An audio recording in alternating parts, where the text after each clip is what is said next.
Le son des assos, actualité et conseils. Actualité et conseils. Bienvenue à notre podcast sur la manière de rendre un rapport d'activité passionnant en seulement 5 conseils pratiques. Nous comprenons que la concision est essentielle. Alors passons directement aux astuces pour créer un rapport d'activité captivant. Sans plus attendre, écoutons les salariés de la Maison des associations de Strasbourg.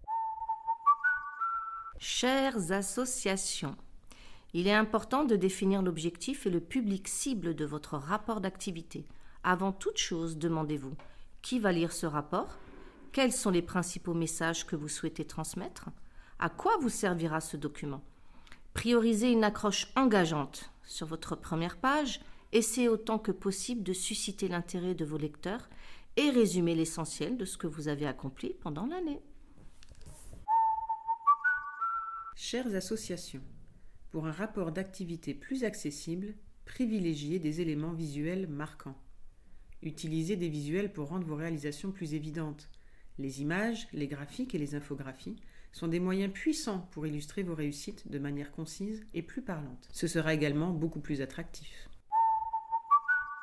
Chères associations, privilégiez les témoignages de témoins et mettez en avant les réalisations clés. Les témoignages de personnes qui ont bénéficié de votre travail ainsi que vos réalisations les plus importantes sont des éléments essentiels.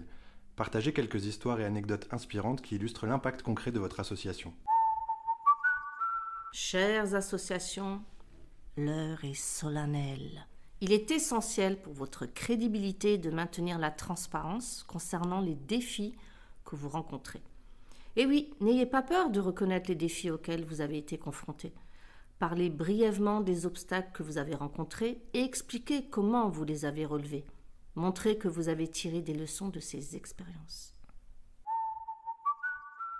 Chères associations, concluez votre rapport en exposant des objectifs clairs pour l'avenir.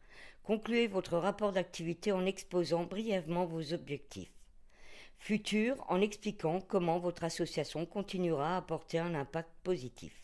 N'hésitez pas à impliquer le lecteur en l'invitant à relever des défis avec vous. Soyez précis quant à vos ambitions à court et à long terme.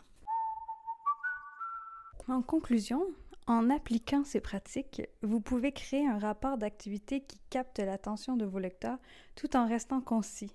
Merci de nous avoir écoutés et bonne rédaction de votre prochain rapport d'activité. Le son des assos. Place aux pratiques inspirantes. Place aux pratiques inspirantes. Bonjour, je suis Frédérique Naudufour, je suis la présidente de l'association Regard d'enfants qui a donc son siège à Strasbourg et qui se charge d'éduquer les jeunes aux valeurs des droits de l'homme. Alors pour les rapports d'activité, c'est quelque chose de très important pour nous puisque c'est un peu la colonne vertébrale de l'association, c'est aussi ce qui retrace son histoire et donc je pense que c'est un document important et sur lequel, je dois faire mon mea culpa, l'association Regard d'enfants doit encore progresser puisqu'on a un rapport d'activité encore très traditionnel, très écrit.